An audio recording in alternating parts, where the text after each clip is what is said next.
Okay, so here we are looking at the back of my Z5, and we're going to go on through not all the settings. I'm going to show you how I've set my camera up to be a do anything, anytime and get a great shot type of camera. No matter what sort of photography you do, I think this might be a good starting point, and at the very least will help you understand some of the features that the Z cameras offer. As I said, this is my Z5, but everything we're going to talk about pretty much is going to apply to the Z6, the Z6 II and the Z7s as well. So the first thing I'm going to do obviously is turn it on, and if I put my put the menu on, I thought I would have to change the whoops, I thought I'd have to change the setting. If you get too close, it will keep switching off like that. So I'm going to set this to, if you've got an automatic display switch, so the side button here, I'm using the monitor only. And I mentioned that because on the Facebook, Nikon Mirrorless Facebook group, someone actually said that they couldn't get the EVF to work, or it turned itself off all the time, or the back screen didn't work. I forget what the question was now, but it's this little button here on the side. Okay, this is not in any logical sequence. Setting cameras up isn't actually a logical progression of doing one thing after the other. So I'm just going to dive in with a sort of a top view of the way I've got the camera set up, and then we'll dive into a few more of the features and the way I've done things, and we'll go from there. Right, so the first thing is, I hope you can see, let me just tighten that up. So the top dial here, now on my Z5 it's here, on your Z6 it's going to be over this side. You'll see we've got U1, U2, and U3. We've got M and A. Now let me just say that most of the time, in most cameras I've ever used, I've used aperture priority. Occasionally I would switch to manual for doing flash photography, where I need to control every aspect of exposure because I'm using flash. Most of the time I say that's not necessarily. And on most of the cameras I've had, certainly the D780 that I currently use as well, it's got U1 and U2. I haven't found those features to be very useful on DSLRs. However, on this guy, on the mirrorless camera, you'll see that I've got these set up to do different things very quickly, and they really are a big bonus, because the mirrorless cameras have got features which the DSLR doesn't have, or if it has got them, it's got dedicated buttons to change them, in which case it's not so necessary to set the user features up to switch quickly between. What I mean is,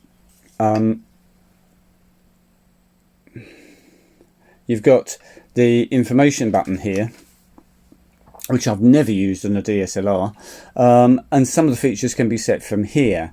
We've got, I've got the front button, you can't see it, but it's the function 1 button with the side of the lens at the front set up to the My menu. So you've got various different ways of changing things quickly. You can obviously also assign various buttons to do different things as well, like I've assigned the F1 button to My menu. So there's, as the saying goes, more than one way to skin a cat. This is the way I do it. On every Nikon camera I've ever had, I've got the function 1 button set up to My menu.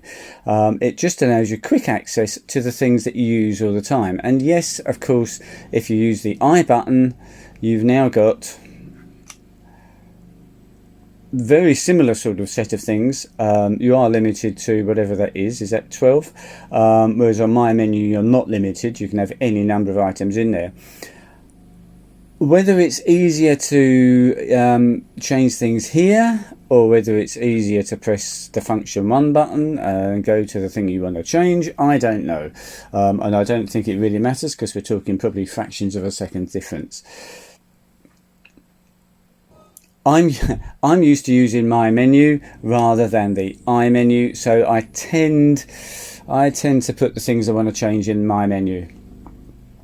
Plus, of course, I can put them the things I use more frequently. I can put nearer the top. That it's just the way I work. So that's that. So how do you set up my menu, and how do you set the function 1 button to do that? Let's deal with that first. If you go across, sorry, I'm standing on the tripod. If you go across to the tools menu, sorry, to the custom setting menu, to the controls, you can customize the controls, and you have a list there. So there we have the function 1 button. We simply press OK, and that will come up with a list of functions there. And as you can see, I've set it to my menu. You've got a load of other different things you can set it to if you want to, and you can of course add things to my menu simply by going to my menu here, and you can add items. You can choose wherever it's going to come from, and you can simply add items to my menu.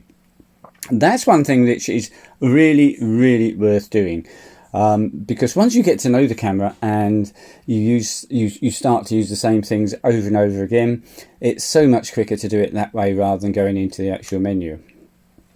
As I said, I use aperture priority for pretty much everything, and aperture priority with auto ISO. You'll see in my menu, one of the top things is ISO sensitivity settings, and this is also of course in one of the other normal menus, but it's in my menu so I can get to it quickly, because occasionally I do want to change things. ISO sensitivity settings, this is the base ISO that your camera will use when you're in aperture priority mode. I've got that set to low, but you can set it if you want to 100, which is the lowest native level. Let's do that. You can turn it on or off here. I'll show you another way you can turn it on or off in a moment. 25,600, and by the way, 25,600 is totally usable.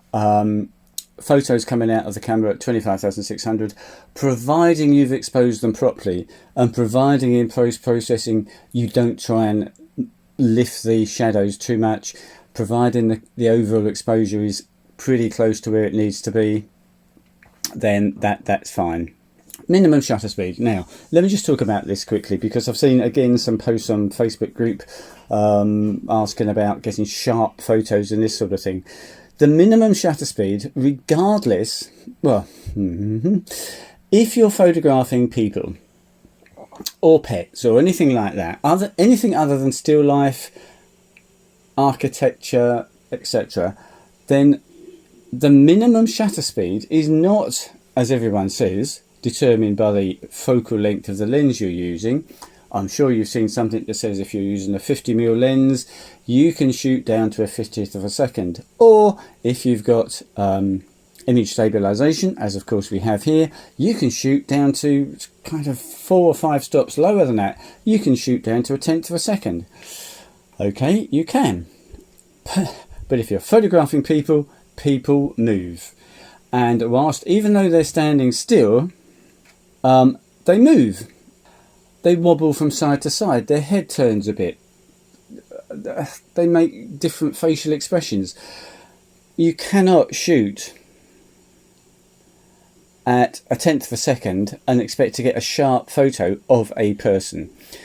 125th of a second for me, if people are just doing their normal stuff and not doing anything sort of action wise, that is what I believe is about the slowest speed you can shoot people at.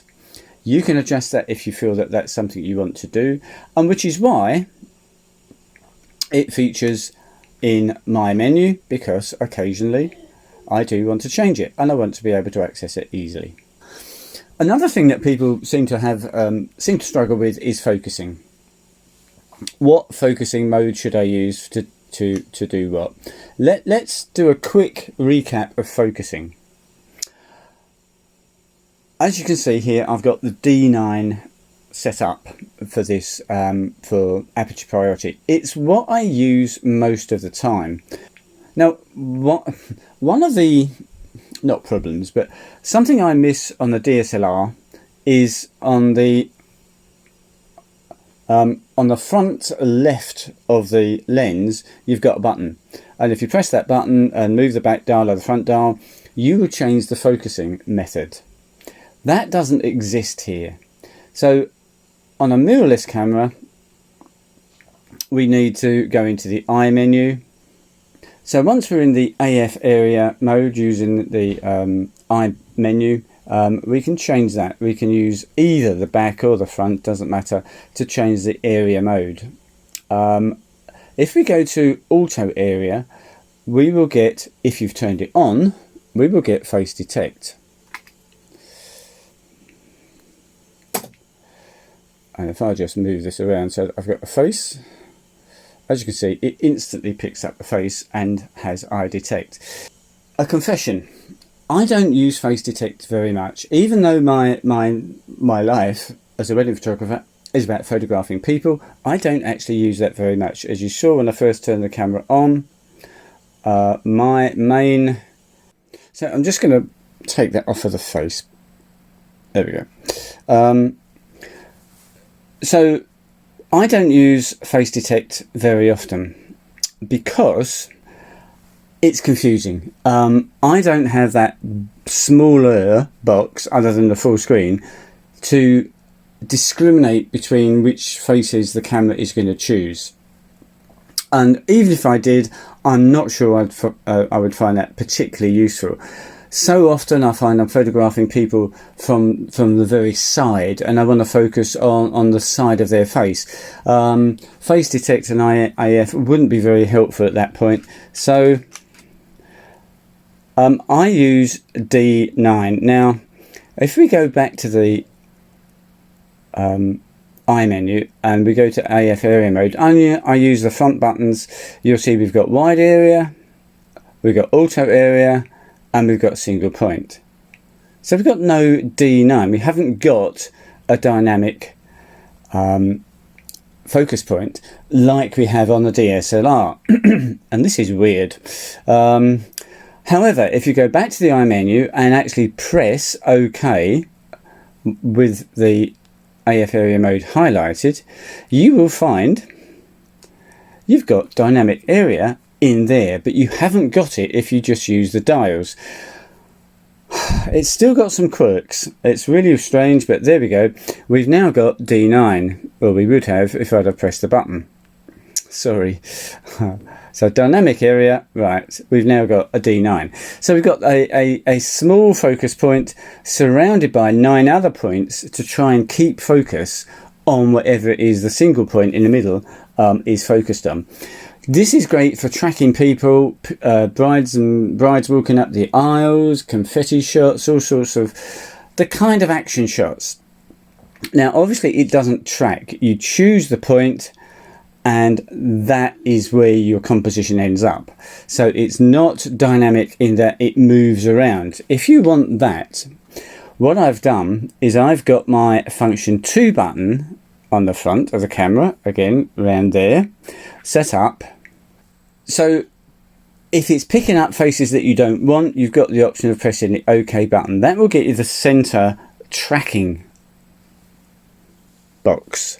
So we can put this over something that we want to track. I'll hold the back button focus down, and that will track it all over the screen. Well, that's great. But how do you get rid of it? It's now a pain. I keep pressing the OK button and it's there, and it's a blooming nuisance. So I have to go back to this, go back to there, press the AF area OK, and it's still there. So the way the focusing works as standard is still a bit of a nuisance. However, what I have is I've assigned a button 2. If I go to U2, so I was just clicking the button, we're now on U2 rather than aperture priority. And here I've set, rather than the OK button up to do tracking, I've set the function 2 button up. So if I press function 2 button at the front, we have the tracking box, and once again, but you can track that all over the screen. However, now I want to go back to face detection. How do I get rid of the box? Well, because I've set it up as a function, I press function 2 and it turns off the dynamic tracking, and we go back to face and eye AF. So there is no way in less than an hour I can go through every single step you need to take to set these things up. I want to illustrate it's possible. And if you get stuck on a particular thing, by all means come back to me. But there are so many videos on YouTube explaining how to set this up. You will probably find someone who's done a dedicated video how to set that up. Let me now jump on to the U1, 2 and 3 settings, because these again are so much more useful on the mirrorless cameras than they ever were on the DSLR. One of my favourite lenses, in fact my all-time favourite lens for using on this camera is, where's it gone? Is my 50mm, I'm not bothered, I won't show it to you properly, but it's a 50mm 1.2 AIS lens, manual focus. And manual focusing is easy, but you need focus peaking set up, you need a magnification method set up, and all those things take time. So what I've done, let me just swap that lens over then. So we now have a manual focus lens on. And I love using this because the really shallow depth of field, the background blur and the bokeh and the micro contrast, it's all absolutely gorgeous. So the first thing you'll notice is, for some reason, the focus box has moved over there. So we'll move the focus box a bit nearer the middle. And whilst we're not going to obviously use autofocus, I can press the back button focus and obviously it does nothing. We're going to focus using the focus ring. We do want the focus box to be in a sensible place, because what I've done, if I go to U1,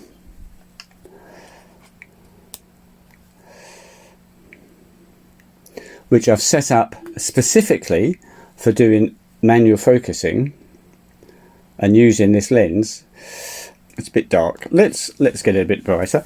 Okay, U1 is set up with focus peaking, as you can see it is already there, but I've also set up the function 1 button that, rather than being the top level in my menu in U1, I've set that to magnification, so that will now zoom in, and it will zoom in to wherever the focus point is. So if I press it again, it will zoom out. So if I move the focus point over her eyes or her face, and by the way, I've also changed the number of focus points that I can actually move the focus point to is it 1 in 2 to 50%. Otherwise it takes so long to move across the screen, but that's close enough. So we've now got her there, and I can now focus.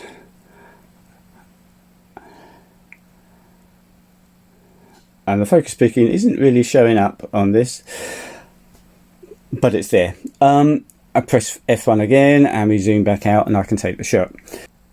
You'll also notice it's black and white, and that is because, for two reasons. I love black and white photos that this lens produces. They're absolutely gorgeous. And also, by having black and white, it really does show up the focus peaking a lot better than if you've got colour. And just consider shooting in black and white. Remember, if you're shooting in RAW, the actual RAW file, of course, is in full colour, exactly the same as it would be anyway. But it does focus your mind. Colour is sometimes, in fact, colour often is a distraction. away from composition, light, shadow, and all the other things that go into a photo. And we're so overwhelmed by colour that we miss often many of the other things which we should be looking at when we're taking a photo. So by shooting in black and white with this lens, I find it really, really helpful.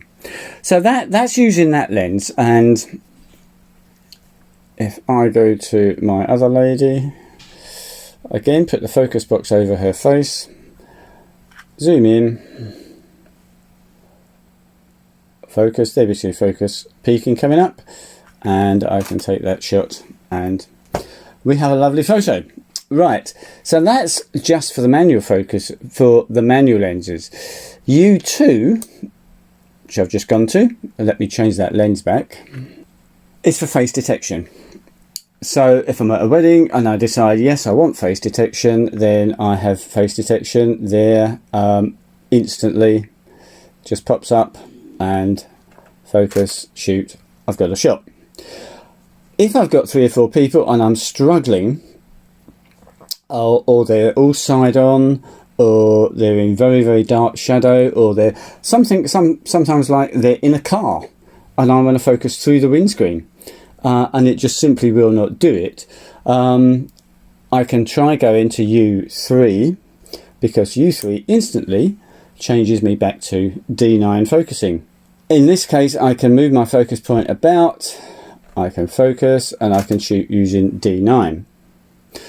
Of course, I could have stayed with U2, and rather than use face detect, I could have hit my function 2 button, which would give me my tracking box. I could have put that on the person or the thing that I want to actually track, so I can have the person in the frame, but I'm focusing on something totally different, and I get a shot that way, and I can turn it off quickly. Or if focusing was absolutely impossible, as I say, through a window or something like that, then I can go to U1, my manual focus one, and even though I haven't got a manual focus lens on, I can still manually focus, because all Nikon lenses, F-mount lenses, you just twist the focus ring and you go automatically into manual focus. I haven't got my sorry, I've also got, of course, I've just gone to U1, so I can hit my function 1 button, which will zoom me in. I can get focus through the window or whatever it is that's making life difficult, and I can get the shot. So by using these 3 user settings, you really do have instant access to pretty well 3 different cameras. As you've seen, you can change what the different buttons do on the camera. You can change the settings. There's nothing you can't change. You can literally save 3 different cameras on each of the user settings. Add that to manual, where you can save certain settings. So on manual, you'll see we're set to an 1/8 of a second, f3.5, ISO 100. If I go to aperture priority, we're on 125th, f3.5. If I change my manual speed to, let's say, 20th of a second, go to do some shots on aperture priority, when I come back to manual, we're still on a 20th of a second. If I turn the camera off and back on, we're still on a 20th of a second. It saved what I last used manual focus at the M mode as. So again, it gives us almost another 2 cameras. So these mirrorless cameras are way more flexible, way more, you can set them up to be much more precise about what you want than a DSLR. I hope you found that useful. It's not an attempt to get you to exactly copy all my settings, but more to show you the possibilities that the Nikon mirrorless cameras have, and how they are so versatile and so adaptable to absolutely anything you want to shoot. If you have any questions, I'll be very pleased to answer them. Take care and all the best. Cheers.